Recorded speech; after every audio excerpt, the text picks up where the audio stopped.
Hello, everyone. Thank you all so much for listening in today. So sorry, I ended up with a technical glitch about halfway through there, but as you can see, we're back on track. It's so lovely having you here today. Thank you all so much for taking the time. Uh, it's a genuine thrill. Like every Tuesday. I don't know. I just love seeing in the chat, as we can see right now, folks tuning in from wherever you are. We've got Karen in St. Ives, we've got Laura in Hertfordshire, we've got Alex in Guildford, Wendy in Portsmouth, we've got Catherine in Edinburgh, Katie in Manchester. It all keeps on coming. We've got Ashley in Cambridge, Jodie in Essex, Sam in Tampa, which is very cool. It's a global thing, which is just incredible. So if you are in the chat feature right now, do say hello, do say where you're watching from. And if you've got the capability, the technical know-how, maybe even put an emoji to say how you're feeling today as something a bit new. It would be lovely to see that. While you're doing that as well, we've got, yes, I love this. I love this. This is good. This is very good. We've got lots of happy faces. We've got a couple of cold faces. Awesome. Santa Claus is coming through too. Strong. I love it. While you're in the chat feature, don't forget to switch your messages to everyone. So if you can see something in your chat feature that presently says hosts and panelists, that means that only Joe and I can see your messages, and I can see a bunch coming into hosts and panelists only. Make sure to switch that over to everyone so everyone can see your messages. I love the emojis. I think we're going to keep that. Gareth with a clown. I'm enjoying it. Good vibes there. Today, our guest. Let's get going and do the introduction, because otherwise I'll just be shouting out emojis the entire time. So today our guest is the amazing Jo Bird, who is a senior creative at Gymshark. Now, the thing that you need to know about Jo is that she is simply amazing. She's a 2-time speaker at the Marketing Meetup in Birmingham. And James loved her so much that, like, time and time again, whenever we've been speaking about speakers, he's like, get Jo on. And so today we are in the webinar format, which is amazing. For those of us who haven't had the privilege of seeing Jo speak in person, however, you may have seen her on LinkedIn, which is both inspiring and empowering in equal measure. All this means to say is that there is a lot to admire about Jo Bird. Today is a presentation about creativity, and then we have time for Q&A. So do drop in the Q&A feature, which is found by wiggling down below, your questions. We'd love to make this a conversation between the community, not just between Jo and I. You know, we're here for you. That's the whole point. And so if you've got your questions, drop them in the Q&A, and we'll get them answered and use that as the formation for a conversation afterwards. Before we get going today, I want to say a big thank you to our sponsors. And today's featured sponsor is Attest. Attest are a fabulous market research platform that enable you to choose your demographics, say how many respondents you want for a survey, set your questions, and then off you go. You don't need to be sending that thing around the Facebook groups anymore, sort of saying, please fill in my survey. You can actually get highly specific responses from people that you want to be hearing from. It's absolutely fabulous. It makes a lot of sense for marketers doing market research. And so it's a clear sort of alignment between us and the Marketing Meetup. I also want to say a big thank you to Impression, Content Square, Hrefs, Redgate, Cambridge Marketing College, and the lovely folks at Brand Recruitment, as I can see that Susie is in Brand HQ right now. You'll get a follow-up email after today's session. So my only ask is that if you can thank those folks, you'll see in the email that it's like a GIF where it's like their logo and then their faces, which is really just to say, there's a bunch of human beings behind these brands. That would be really appreciated. It makes a real difference. So with all that said, that's my introduction done. And so Jo, thank you. Like, you're an absolute legend, and it's over to you. Amazing. Thank you so much. Before I get going, Jo, I just want you to sense check. Can you see my screen right now? I can see your screen. It's looking wonderful. Perfect. Well, hello, the Marketing Meetup, Global Marketing Meetup. I am Jo Bird, and I am so bloody excited to be here again. Today, I'm going to be speaking to you about why creativity matters. It is my favorite subject in the world for anyone that knows me. I'm sure a lot of you are big fans of creative as well, but if you're not, by the end of this presentation, I'm quite sure I will convince you otherwise. I'm going to tap into the topic of what you're missing if creativity isn't currently part of your business. And strap yourself in, guys, because I have crammed a lot in here. So frantically take notes. This is being recorded, so you can dial back afterwards. And any questions at the end, I will love to answer them. So before we get going, for anyone that doesn't know me, wanted to introduce myself. My name is Jo Bird. That is me indeed holding a bird as a child. Clearly just had it shoved in my hand and was told to smile and didn't win at that very much. This is me again, looking very miserable as a toddler with my sister and my cousins. We went to my grandparents' house on a weekend. They don't have ugly furniture.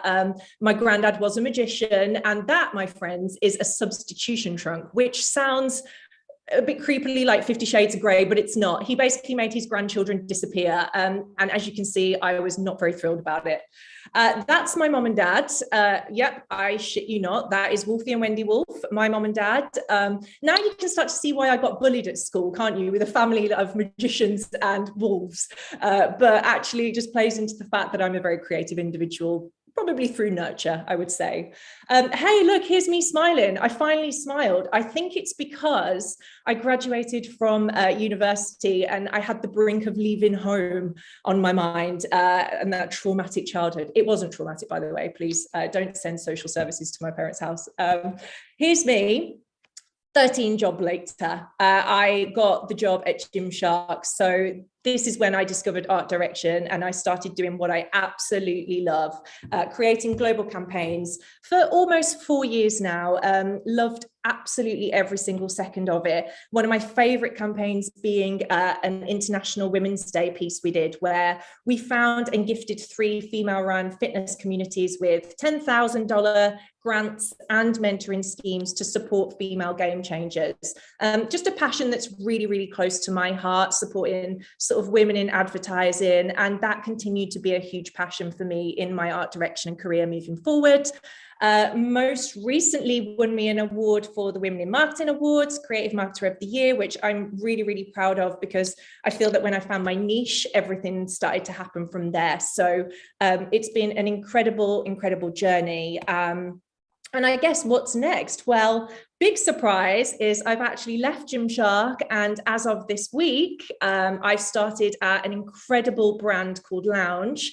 For anybody that knows Lounge, it's another Birmingham-based brand. We are putting ourselves on the map alongside Gymshark, which is so exciting. I'm creative lead at Lounge now, and I'm going to help the brand grow into the next stage of their journey. And I'm basically switching PBs for pants. So I'm utterly thrilled about that. So less about me. I would love to know, put in the chat or, have a little think in your head. Do you think you're creative? And I love asking this question because the non-creative people in the room tend to duck and dive and hide because they're like, I can't draw, I'm not creative, don't pick on me, please leave me alone. Do you think you are a creative person? Why am I asking you this question? Well, I would consider myself to be highly, highly, highly creative, as you can see from my childhood and my upbringing. Yet somehow before this presentation, I managed to create this picture. I drew this duck, and just to let you know, I put the word duck on the page so you knew it was a duck. The thing is, most people confuse creativity with art. People say, I'm not creative, I can't draw, but I actually just want to start this whole presentation by saying that art is a part of creativity, for sure, but it's not what creativity actually is. And I know people have different ideas of what creativity is, and I'm going to delve into what my idea of creativity is. But art is a part of creativity. It isn't actually creativity itself. So anyone in the room that can't draw and is panicking, stay with me, because I think we're going to get somewhere. I think, and I believe wholeheartedly, that creativity is a mindset. I want you to get on board with this outlook because it's really going to help you moving forward. Whatever your role is, whatever your remit, whatever business you run or do marketing for, or if you are in a creative team and you're having imposter syndrome, just think creativity is a mindset. And I love this quote. This is from a great book called Creative Confidence by Tom and David Kelly. If you've not read it, please grab it. Creativity, far from requiring rare gifts and skills, depends on what you believe you can do with the talents and skills you already have. So that in itself for me, what the hell does it mean? It means that it's not about having a God-given talent. It's not about having a creative job title. Creativity is really about working with what you've got and making something of that. And with that being said, I believe that anyone can be creative, and you should be. That's any person, any business, corporate workplaces, finance teams. I'm looking at you if there's any finances in the room. Anyone can be creative, and I think it's super important. And I guess you want to know why. Why the hell should you? You know, if you work in finance, if you run a business, don't you just employ people to do that for you? People like me. I guess you could, but let's have a look at some of the reasons why businesses should be creative and everyone in the business should adopt a creative mindset.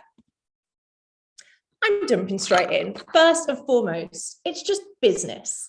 Let's have a look at a case study. This is retro Airbnb. Literally looks like someone designed the logo on Microsoft Word, if anybody, millennials remember Microsoft Word back in the day. Airbnb, pre-pandemic, story time. They were trying to go public. So they were on the road to becoming, a public business, shareholders, all that sort of stuff.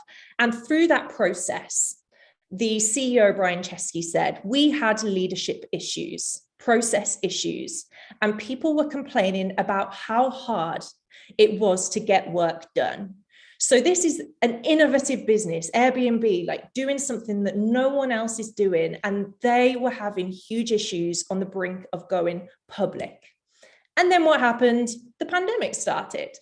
Their business was about to go under. They went within 8 weeks of dropping business by 80%. It was squeaky bum time, essentially. How the hell can you take an innovative new concept like Airbnb that's been thrust into the peak of disaster by a sort of situation that is completely out of their control? How do you reverse that business and make it successful again? Well, Chesky was actually a designer. That was what he did.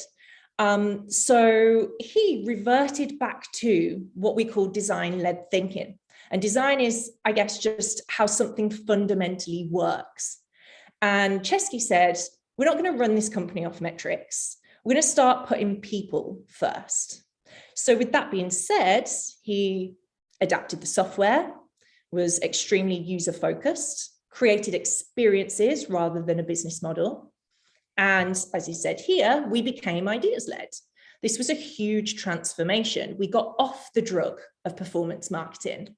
So it's not saying that data wasn't important and making business decisions wasn't important. It just got to a point where ideas and creativity and thinking differently and putting people first had to take the foreground. And I don't know if you've seen, but lately Airbnb have just launched the OMG tab on the app, which is incredible. And if you look for me over Christmas, I might just go and stay in this UFO in the middle of a field. They are creating unique experiences. They have taken a business model which was innovative and they have flipped it into something so user-friendly, so unique, and it's all about the experience, not just the idea of the business.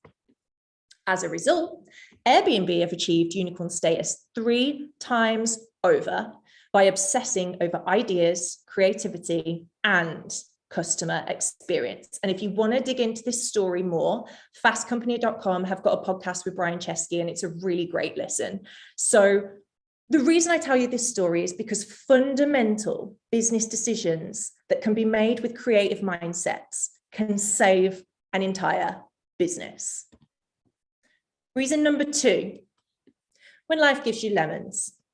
Let's have a look at Nike, one of the best brands out there for the most beautifully crafted, created campaigns I have ever seen. It is a dream to work on a Nike campaign. They are using cinema. They are using the best athletes, the best celebrities, and they are creating showstoppers again and again and again. But again, what happens if they can't get out there to shoot this content? They can't go and shoot with the best celebrities and the best athletes. Their hands are literally tied and they can't do what they have always done. Well, what did Nike do? They adopted a little bit of creative thinking and they created this campaign, Play for the World. They put their audience in the spotlight. They changed from a business that was all about athletes and they made the audience the athletes themselves. This is such creative thinking. This is taking the context of a pandemic, telling the story of stay safe, stay at home, play inside, play for the world. The audience become the athletes. What if the pandemic hadn't happened? Nike would never have come up with a campaign like this and put their audience in the forefront like this. So I think it's a really amazing example of creative thinking by a brand that is so used to being elaborate and bringing it right back to user-generated content and putting the user first. A little bit closer to home, I take absolutely no credit for this whatsoever. It was the Gymshark creative social team doing what they do best. But Home Shark, this simple tweet went viral during COVID, and it's just a tweet. It's not got an elaborate creative budget behind it. It is a tweet. It is great copywriting from a user point of view, speaking in the language of the audience that Gymshark know will resonate with. And I think that's why it went so viral. I think it was contextual, and I think it was in the right tone of voice, and that's all it takes. It doesn't need a whole creative team with all these project timelines and big budgets. You can do it in a tweet, and you can speak to the audience you need to speak to. That's creative thinking. Another example, again, pandemic, when life gives you lemons, Burger King told their consumers to order from their biggest rivals, McDonald's. This was so successful because it was doing something brands don't ever do. It was telling the audience to go to a competitor.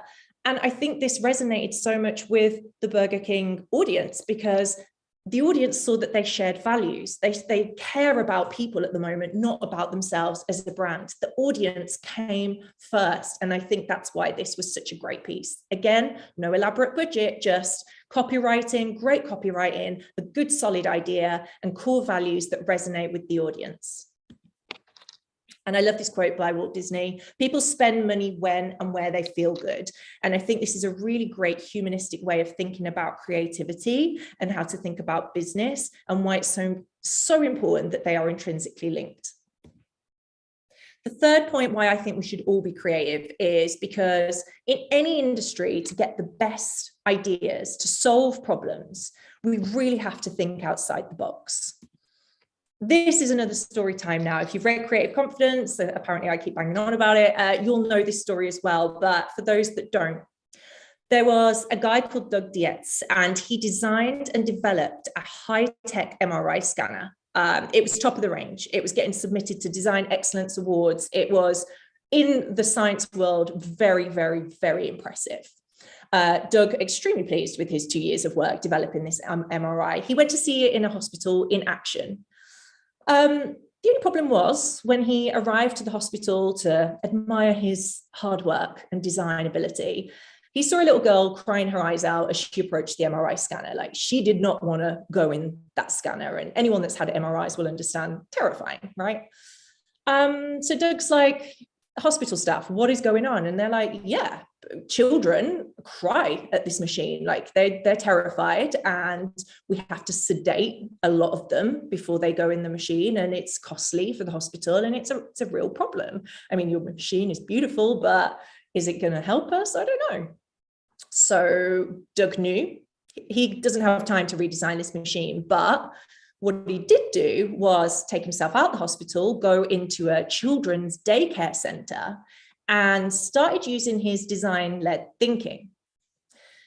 Off the back of that research, he prototyped this. This is the Adventure series MRI scanner. So all he did was decorated the MRI in decals. He told the staff, and they coached the staff in the hospital to embody the story of the adventure and the pirate ship, told patients to say extra still when they go in the MRI scanner so that pirates wouldn't find them.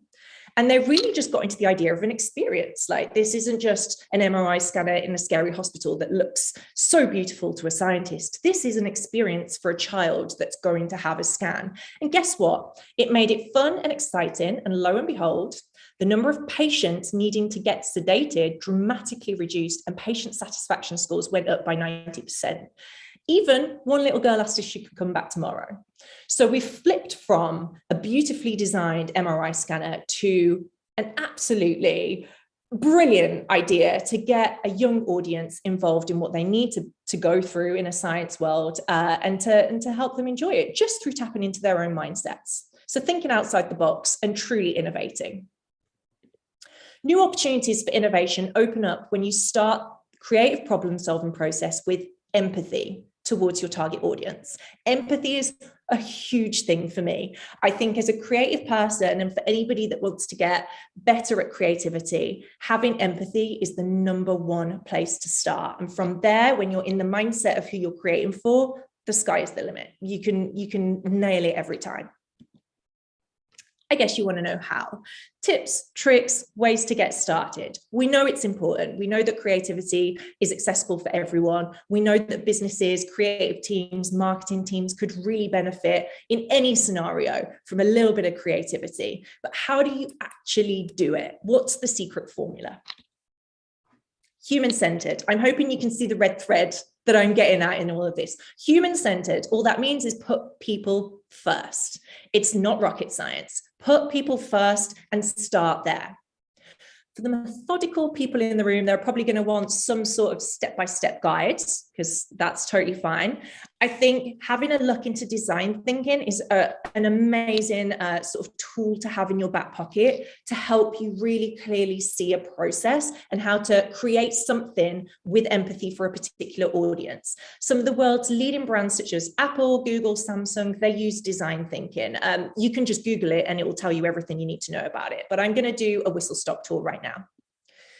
So you start with empathy. As I said, you're putting people first and you're empathizing. And this is what Doug Dietz did when he went into the children's daycare center. It's as simple as that. Just get into the mind of your user. Then you start to define what their problem is. So you find the problem. What is it that their pain point is stopping them from living their best lives? Who are they? What's their pain point? And you define that. Then you start the ideation process. So when you've got those first two things, you start to ideate and you start to think of all the ideas that you could possibly come up with to help tackle their human problem. The thing with design thinking is prototyping. There's not many sort of things that you can do in the world where you have an idea and you just put it live and it's an absolute success overnight. Like it's really quite rare. It's like a lottery ticket. Most designers are prototyping. They've got an idea, they practice, they test it on the audience that they were empathizing with, and they do it again and again and again. So the test and learn is the real cool bit of this process. So prototype, test and learn, and then you start again. It's really about iterations and getting it and improving it over time. So that's design thinking in a nutshell. And like I say, you can Google it. It will tell you everything you need to know if you want to sort of adopt a bit more of a design thinking approach and where it even came from. But just as a very simple overview, the process from empathy, define, ideate, prototype, test and learn, and repeating that cycle will really help you sharpen your creative thinking. I've touched a bit on problems here. I think the idea of human problems is really key, especially for marketing teams, because what tends to happen, and any designers in the room will know this, or creatives, is you get given a boring business problem. I've called it a boring business problem, and in the industry, we might know it as a client brief. It's a boring business problem because, quite frankly, the audience don't care about it. They just don't care about things like, how can we increase conversion rates on site? They just don't care. The trick with creative thinking is to turn the boring business problem into a human problem, aka what I would call the creative brief. Make it fun, make it insightful, and make it human. So an example of this one would be, how can we increase conversion rates on site? Turn that into, how can we help users figure out if our product fits their needs? Do you see how this has completely switched the perspective on how we're approaching this campaign that we're about to do? Instead of focusing on us and our boring business problem, we're actually completely focusing on the end user. And that's really powerful in creativity because it gets you thinking in a completely different way. Another example for you might be, how can we lower the number of calls to technical support? So this would be a boring business problem day to day. Flip that switch. How can we keep our product from frustrating users? Creatively, what can we do with the way we talk about our product, the way that we show our product on websites? How can we give enough to our users so that they're not frustrated by it and they don't have to keep calling customer support? That's just a simple flick of a switch that will get your brain thinking more creatively. This is my favorite one. So this is the part of my process where I get to ideation phase. So where I'm trying to think of my ideas. And the way I phrase it is this. In any business brainstorm session, you'll have this line of predictability where you'll have everyone around the table and we've got let's say the human problem, and everyone will start spitballing ideas to solve that problem. Like, how are we going to advertise this? How are we going to increase click-throughs on this? How are we going to increase opens on emails, etc.? Everybody sort of starts with this line of predictability, and they will ideate things that either we've done before that we know work, or we've seen other brands and businesses do before that we know work and we want to piggyback off that, or things that we're just preempting will get sign off, because ultimately it's just quicker and it's easier to think along this line. But above that line, where my little blue blobs are floating, is this world of possibility. This is divergent thinking.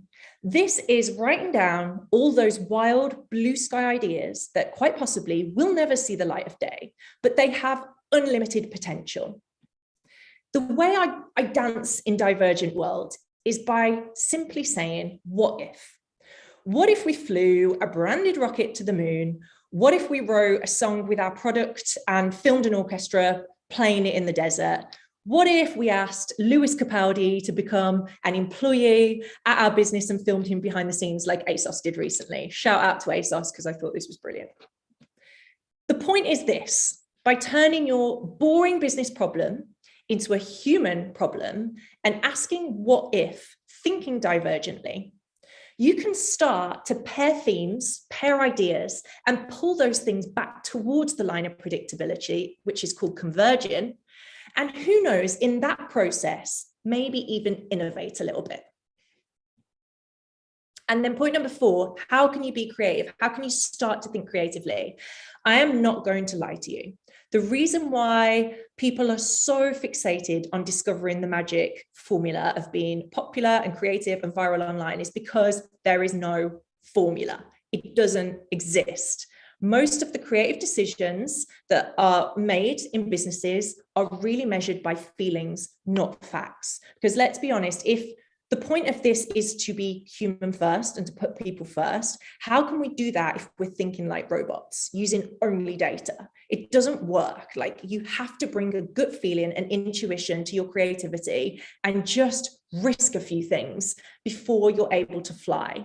And I think that's the beauty of design-led thinking, where you have ideation in the center of the process, and then you start prototyping and iterating. You can actually blue sky think, test a few things, learn, and then sharpen the tool after that. So using a bit of gut feeling is incredible, but then putting that into a little bit of design-led thinking, I think you've got a really, really great start to pushing a bit of creativity into your workflow. Okay, so creativity is a mindset. That's what I believe, and I really hope you can see why I think that's the case. We've looked at why we need to adopt this mindset within businesses, you know, when your hands are tied, when life gives you lemons, when pandemics hit and you haven't got budgets, things like that. And we've got some tools to help us start. So just a few things to trigger a few creative processes to really help us understand how to dig into creativity if we're not naturally creative. But what about how things start to look in the future? Well, we're moving from a world of brand recognition into brand love. And this is because audiences, predominantly Gen Z and younger, they are looking for brands with shared values. We know they will cancel you if they see poor intentions behind any kind of creativity. So think about brand love. Think about how you build love. It's very human-centered. It's very people first. It's about feelings and intuition. We're moving from return on investment as a phrase to return on involvement. And this has been particularly spearheaded by the pandemic, and also the way that diversity and inclusion has really skyrocketed over the past couple of years. In order to build communities rather than audiences, and to have people really invest in your brand or business or marketing, you need to involve them. This isn't a case of us sort of telling people how things should be. This is about getting them involved. And I think that's a real key thing to remember when it comes to any kind of creativity. And then as a result of that, we're no longer broadcasting things as a brand. We are co-creating. So this is the journey of building your brand alongside the very audience that you are trying to appeal to. Stop trying to do everything yourself. Involve people in the creative process, because genuinely people love to be involved in creativity, and they can be, because as we've established, everybody is creative in some capacity. Just look at some of the biggest legacy brands that we know of. Don't you think that they are some of the most creative? And I do want to pull out Spotify just for 1 second, because I think they're completely underrated when it comes to creativity and campaigns and things that they've achieved in creative thinking. I know recently we've all got excited because they've done the yearly campaign where we unwrap and unlock all of our data, and we all get embarrassed by our Britney Spears obsessions. But actually, there's another campaign that didn't really get much airtime that I think was genius. Spotify's engagement levels are apparently 23% higher than any other medium. But what Spotify outlined is that digital audio represents less than 2% of total media buy. So with that lack of audio being bought by CMOs in their media plans, Spotify created this campaign, a song for every CMO, where they completely tackled B2B situation rather than B2C. They leveraged their data capabilities and targeted only 14 CMOs by creating bespoke songs for them using their individual listening preferences. It was fun, it was daring, it was so highly targeted. I think it was really, really brave. But guess what? After sending these 14 songs out to these 14 CMOs, Spotify had their best year in advertising history ever. Not only that, but they won a Cannes Lion Award. This isn't them, by the way. I just found this picture and I thought it was kind of cool for the presentation. I don't know who these people are, but woohoo, they won too. So that's great. Okay, so for the skeptics in the room saying, my brain just doesn't work like that, no thank you, creativity is not for me. The ones, I'm looking at you, clinging onto your metrics and targets and ROI, all the fancy stuff. Just think this. As a marketeer, we're in the business of people. We're here to serve people, inspire people, support people, capture the hearts and souls of people. Human rhythms, not algorithms. And I'm not saying don't look at your metrics and don't look at your data, because funnily enough, I actually really enjoy data. I'm just saying, don't only look at those things, because without a heartbeat, you don't have a business. Creativity should be in the room. And do you know what else I'm not saying? Don't give your budgets to the creative team, because we will just spend it all on really fun things, okay? Like slides in the office and ping pong tables. What I'm saying is just have creativity in the room when you're making decisions, when you're coming up with ideas, even business problems, your boring business problems. Have creative brains and creative processes in the room to just see if you can get into my blue bubble world of divergent thinking, because I assure you there is some gold dust out there that you can pull back down to your planet Earth and make it work in a way that's never been done before. And wouldn't you rather do that? Turn your we can't into how might we. Such a simple tool. Why don't you try turning we've tried that before into what if, my favorite 2 words ever. And that will never work into we could if we had X. It's all just a mindset. So in summary, creativity is a mindset. That's what I believe, and I hope you can see why I believe that. It can help with your business decisions, limited resource, and innovative thinking. And all you really have to do is to put people first. You can also try design-led thinking for the meticulous, process-driven people in the room. You could try my divergent thinking with the blue bubbles, great little tool. Just keep asking what if we do this, what if we do that? And use a little bit of intuition. Don't forget your heartbeat. That is the most important thing about being a creative. So, to summarize why creativity matters and what you're missing if creativity isn't part of your business, my friends, you are missing people, the very thing you need to run your business. And if you still don't believe me, and I will be upset if you don't, but if you still don't believe me, just take a little word from our godfather, Seth, because he can answer it in one single slide because he's a pro. If you ran everything through a spreadsheet, you might end up with a rational plan, but that rational plan isn't what creates energy or magic or memories. And as you all know, I love energy and magic and memories. So please go ahead and make some magic. Thank you so much for listening. Does anybody have any questions? Yes, they do. Amazing. Like, well done, Joe. What a whirlwind. But like, well, if That's you me in a stop nutshell. Whirlwind. if you stop sharing your screen, you'll hopefully be able to see the chat feature right now, which is like I'm very, very pleased as well, because like the community this week has found the emoji buttons, and like we're having some fun with it. So like an awful lot of praise being thrown your way right now, Joe. We've got Eleanor sort of saying so fast-paced and jam-packed. We've got thank you, love this, so good, great session, amazing, many clapping emojis, lots of notes. I want to be Joe Bird. We've got from Sarah. It's the best thing I've ever heard. I'm going to frame that and put it on my wall. It's a good ego boost. They've got Katie, WWJBD. What would Joe Bird do? I love that. Oh, she doesn't want to go down that road. It wouldn't end well. I love that. Thank you everyone for such lovely comments, and thank you, Joe, for an outstanding presentation. Folks, we've got time for Q&A. We've got 22 minutes remaining, so I can see 10 open questions right now. So if you head into the Q&A feature, and if you've got a question, by all means ask it. If you see a question that you like, by all means give it a thumbs up, and we'll take the questions and we'll take the conversation in that direction. And Joe just says, to finish off here, Joe Hayes says, love the community we have here, Joe. And I couldn't agree more. I think all of you are just outstanding. I just dropped my pen, so that was that noise. So let's take the number one question from Suze, who, by the way, brought the fire in the chat today and was just like so funny. So thank you, Suze, as well, for being wicked. Suze asks, how do you sell your creative ideas to a boss who is scared of doing something different? So I think today you've given an absolutely compelling argument in the direction of creativity and how that can be everyone, but inevitably the boss may not be on the webinar today, or whatever it may be. So how do you take those creative ideas to a boss who's scared of doing something different? Well, Suze, I will just send you my presentation after this session and you can just present it to them.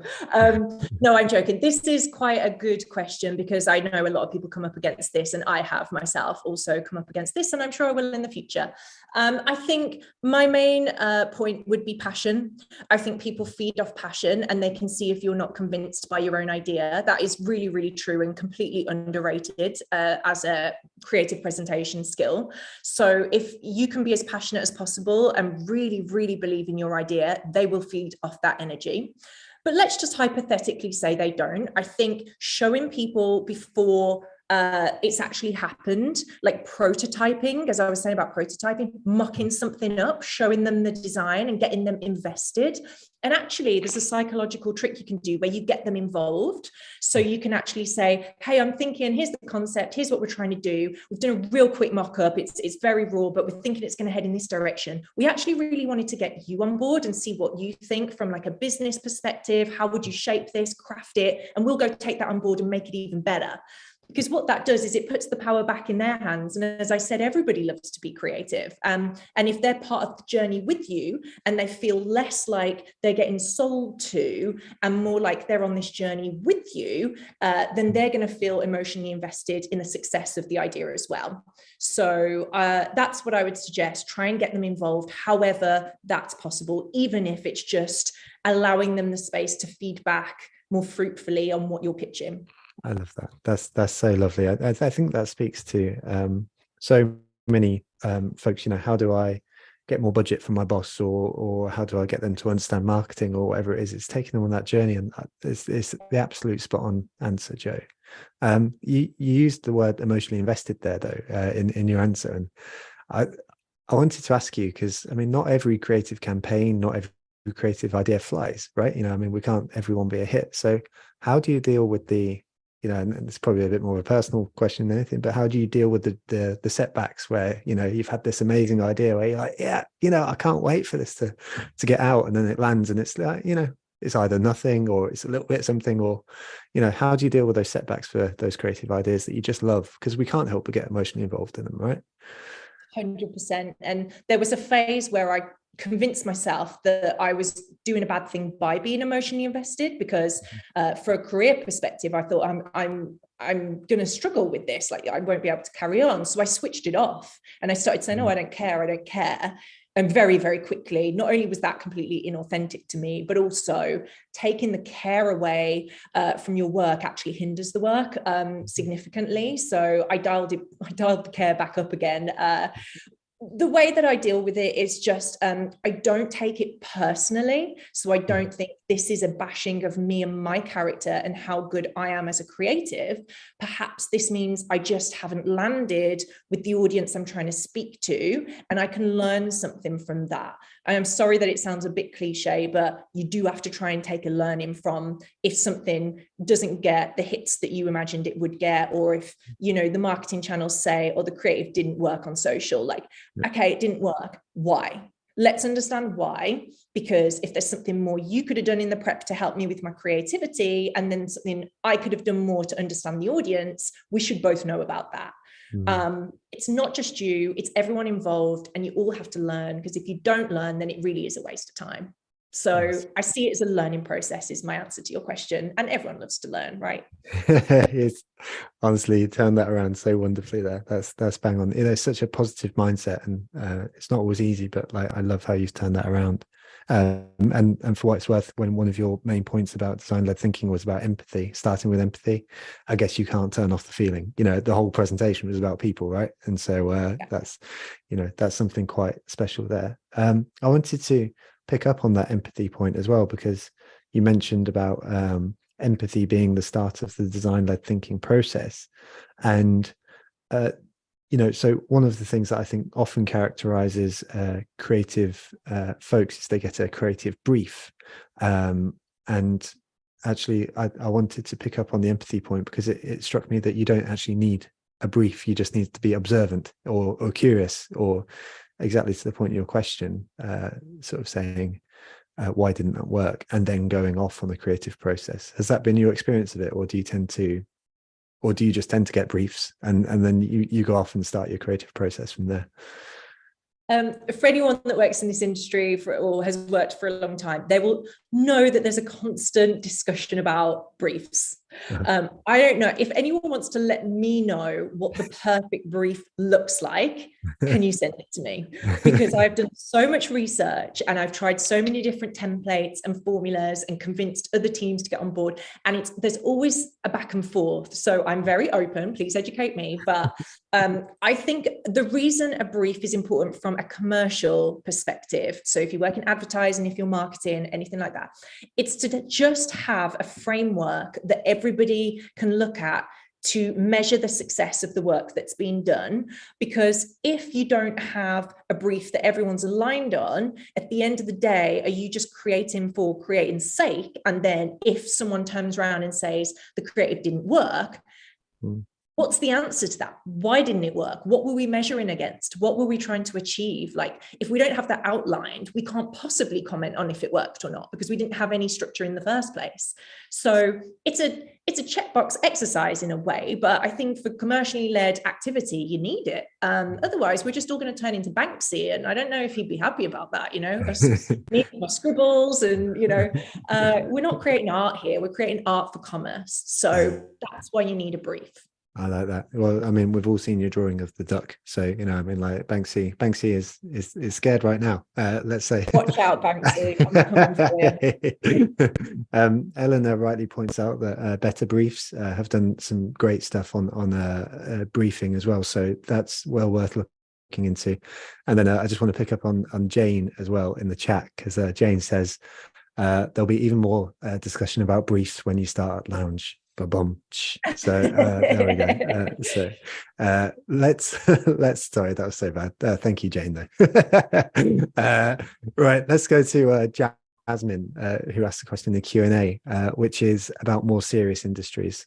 So Jasmine asks, how can you be more creative within industries that are traditionally quite serious, e.g. life insurance, financial services, etc.?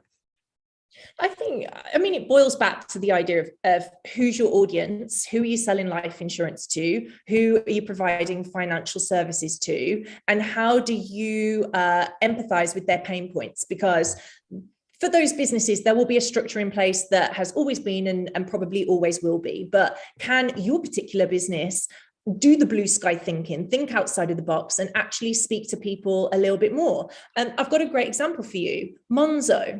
Monzo's a bank, and they were one of the first sort of financial offerings that actually took their brand into a new level and started making it super fun. Klarna is like next level creative, interesting, exciting. And I'm speaking from predominantly an aesthetic point of view, but whoa, I am engaged in Klarna. And despite the fact that it absolutely sorts my ASOS orders out every month, I do use it because of how beautifully it is designed. And guess what? It's speaking to me as a young woman who's shopping all the time. The design on that app is 10 out of 10. So I just don't see that there's any limit with businesses, financial, life insurance, any of those things. I think creativity can be sort of applied to any business as long as you think about who you're targeting and do some research into what they need, what they want, and how to show up for them. Put the people first, essentially. Hang on. No, I think you're so right. You know, we don't need to make these things boring. I think Sue makes a great point in the chat where Sue says, I think it depends on the audience. The financial services are aimed at young people, like Monzo are super creative. And I think that's a fair point. But you know, I think, you know, this removal of traditional or boring can be replaced by useful or interesting. And then we can also add inspiring into the mix if we want to. But of course, it depends. Barry rightly says, what about Hiscox, consistently imaginative outdoor advertising? And then there's another example, Aeon Flux, maybe, Adrian Flux. So they're a car insurer, I think, and they did like a monster truck running over some cars and stuff like that. You know, exactly to your point of like sort of taking like the top of the top, you know, and sort of like going out there and bringing it back. The convergence point, I think, is really spot on, Joe. So thank you. And there's some really, really great examples in here. We should definitely capture them because I think it's really good. Cool. Oh yeah, compare the market. Someone's just typed, Susie's back, compare the market. That was brilliant. Like a money comparison website had a meerkat. And how much do you remember that whole thing now because of the meerkat? Like it's just genius. Like somebody in that brainstorm session just went, what if we get a meerkat and, you know, do 2 for whatever cinema tickets and have this meerkat advertise the whole thing? I bet the room were like, you've lost your marbles. But then someone was like, why don't we give it a try? And, you know, the rest is history. I love that. You're so right. It's not the word brave, because I don't think that's necessarily associated with marketing, but it's a bit of gumption and positivity to say, yeah, let's give it a go. You know, that's really, really cool. Let's take the next one from Beth, because you and I were speaking before we went live, and I pretty much said this word for word, which is, do you have any tips or advice for getting out of a creative funk? Because I think so many of us really struggle with that sort of those moments. And I know that you've actually given quite a lot in the presentation, so not to ignore all of that. But if you have anything extra where you sat there with that white sheet of paper and going, huh, what do you sit there and do? Yeah, change your environment. That's just worked for me every time. And when I say change your environment, I mean that could be as granular as going for a walk and taking your piece of paper out for the walk, putting a podcast on, sitting in a coffee shop, somewhere you've not sat before. Your brain needs stimulation all the time to help it be creative. And you're not going to get that by being glued to a laptop in the same 4 walls. It's just not possible. You've got to feed it. So get out and about, switch off, go see some things, let your unconscious mind do some bubbling over, and then come back and see if that's helped. But you could also scale that up. So if I would say to people, if they've been in a creative funk in their job for long term, let's say 6+ months, maybe the environment you're working in isn't for you anymore. And maybe that means you need to transition into something else. I can't be held responsible if people start quitting jobs, but I just mean creativity needs stimulation. So just think about, are you stimulated or are you not? And then deal with that. That's amazing. There was a lovely quote from one of our webinars. It was even a year ago now, from Jeremy Connell Waite, which was, sometimes you just need to go out and stare at the clouds. Yeah, I, I love that. So it speaks exactly to your point, and it's one that stuck with me over the course of time. love Sarah that. says, in the office, I have zero ideas. When I'm asked for them on the dog walk, I have loads. Case in point. Dogs are the best. They are the best. Like Eric, my dog, was at my feet just a moment ago. He's decided to Oh, bugger off now. Eric. So a nice and easy one from Susie. Susie came in very quick with this question. It could be a one-worder, which is, what did you use to put together this presentation? I really like the style. Oh, well, sorry to the PowerPoint people in the room, but I am absolutely keynote till I die. It's the designer in me. But also I have an iPad with Procreate. So the little scribbles, the little drawings, things like that. I do it on Procreate because it's incredible software. So yeah. That's awesome. Yeah. Cool. Easy answer. So let's go to the next one from Laura, because I think this is a great one and probably speaks to a wider thing. I've just dropped my pen again. I don't know what's wrong with my hands today. Anyway. I thought you said you trod on Eric, and I was going to be like, I think it's game over at this point. Poor Eric. I'm losing it. Definitely losing it. We're getting towards the end of the year. That's what's happening. Let's take this one from Laura, who says, how do you sell / prove value of your creative skills in interviews? And so, I think this can be broadened out probably to selling or proving the value of your creative skills generally, because this is undoubtedly something you are faced whether you're looking for a new business or indeed within a business still. Yeah. Simple answer for me, your passion projects. So all the projects I've done outside of my full-time jobs have actually been the projects that have secured my next full-time job. Because when you do passion projects of your own, with your own creative freedom, and you working on things that really mean something to you, people see just how passionate you are, and they see what you're capable of and how your mind works. And that's the stuff that really resonates with them. And don't get me wrong, showing some credible work in your portfolio or talking about credible work you've done in your interview is good. But please don't forget your passion projects and the things you do, through passion, because it really is the deal maker. From my experience, that's what people really get excited by, because they can tell when I'm talking about it how lit up I am. And people want to be lit up, they don't want to be just sort of sat there. So have passion projects, have something on the go, and share that with the world. That's awesome. So what is yours, Joe? Because I think I've seen it on your LinkedIn, or I have seen it on your LinkedIn, but could you speak through that? Because I think it'll be a lovely example. Yeah, so I always have something on the go. My recent one is I am writing and illustrating a poetry book under the topic of mental health and depression. So I myself have suffered depression in the past. I have family members also, and I've been around it quite a bit, but I've never really understood it. And it's not something that people openly talk about still. We're getting better, but not fully. So I just decided to communicate my experiences through poetry, which I've never really done before. But when I got started, it was just oozing out of me. And then I started illustrating it because I was like, that's going to help people sort of understand the journey. So it's called The Noise in My Head. And this is not a book promotion because it's not finished yet. So I can't promote it to you, but I'm taking my time over it because it's just a beautiful piece of work that's really close to my heart. And if other people that have been through similar things see it and love it, then that would mean a lot to me too. So that's the current one, but there's always something. And I find the best work for me is the stuff that's come through difficult situations. I don't know if that resonates with anyone else here, but when you have a really difficult situation in your life and you can turn it into something creative, I think it's some of your most powerful work, because you're just so ignited by the experience and you can put everything into it. So I'd recommend it. It's like art therapy, and a completely underrated form of therapy. But yeah, that's what I'm working on. That's beautiful. No, thank you for sharing that. I think that's really, really wonderful. And I can see some folks in the chat sort of mentioning about busy lives and stuff like that, and can absolutely empathize with that. And it's not easy, to fit in extra things. But I think, to your point, like, you're just oozing positivity when you speak about it, and like, you're there to like, you're doing it for yourself, but you're doing it for others. I think it's a wonderful thing if you can find it, and that's not to say that all of us can all of the time, but I think it's just a wonderful, wonderful thing if you can find those projects. So thank you for speaking about that.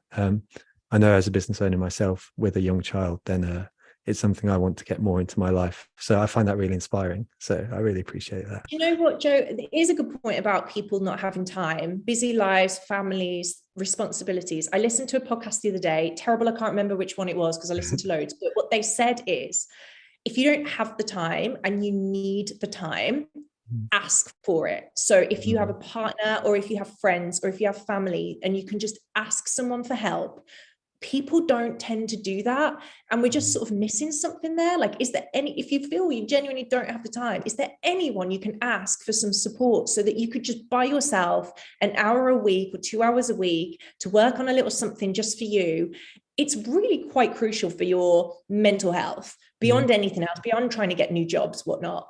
Just look after you from a creative point of view, and ask someone, because you might be surprised. Someone could really help you make time, but you don't know if you don't ask, No, bang on. It's very timely. I asked my wife for the first time ever last week, and she said, yeah, of course, as if it was like a no-brainer.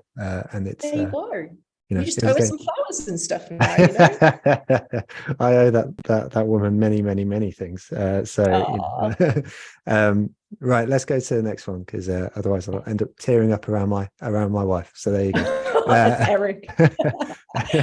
Yeah.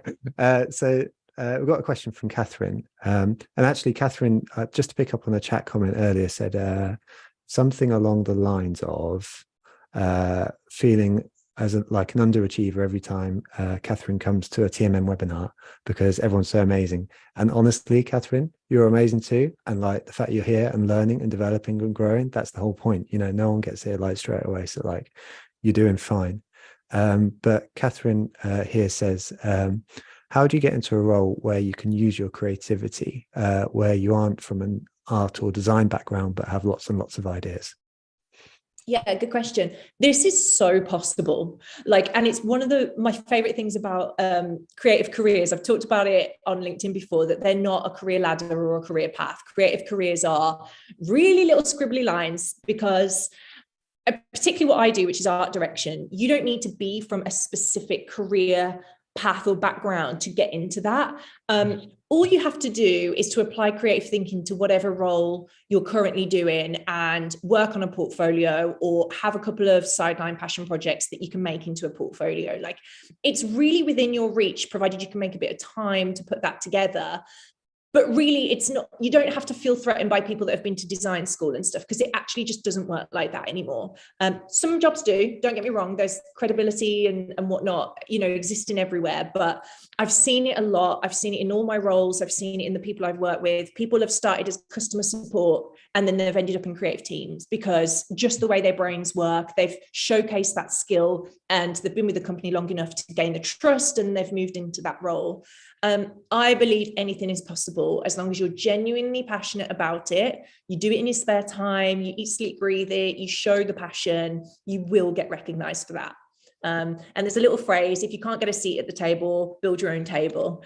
So I'll just leave that on there. That's awesome. What a way to finish. Like, you just like James Sunbrook, our mutual friend, commented earlier about your positivity, and like, it's just absolutely infectious, Joe. So thank you. Like, I feel so much better about everything after your time today. So thank you so much. And also thank you everyone for watching in today. It always feels like this co-created experience, hopefully to one of Joe's points, where we all come together to help one another. And like, Joe, you've been an absolute wonder in helping so many people. So thank you very much. Thank you to everyone for tuning in.